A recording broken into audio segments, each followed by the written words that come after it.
Okay, so Zoom. Zoom has a special place in all of our lives right now, and it also has some updates. So now Zoom allows you to do live captions during a live meeting. So if you would like to turn that on and experiment with it, go ahead.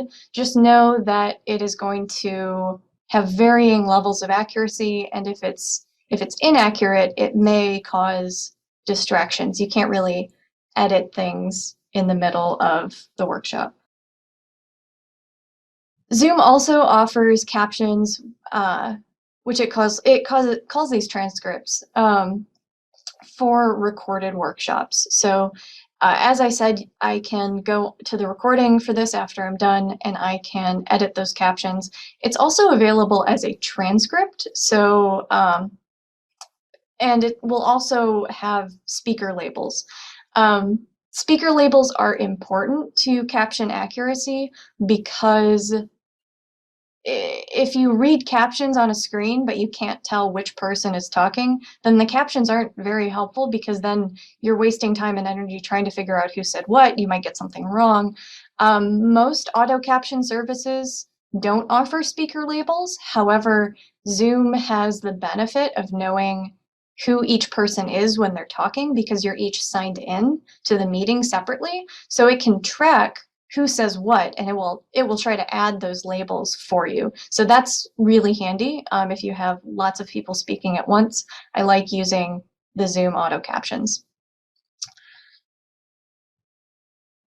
And here's just a quick slide to show how I turned on those live transcription. Like I said, I had trouble doing it while I was screen sharing, but maybe there's a way to figure that out.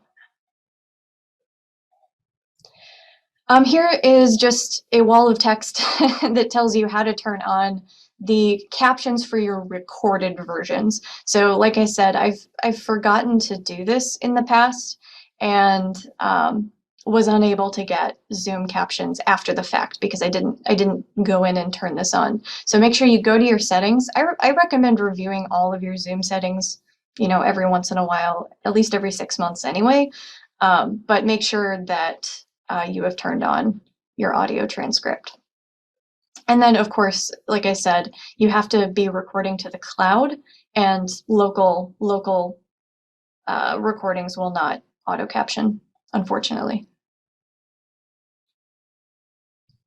And here is how you edit those transcripts in Zoom. So once you open up a recording, you can see the transcript on the right, and there will be a little icon shaped like a pencil next to each bubble, and you can edit those captions for accuracy.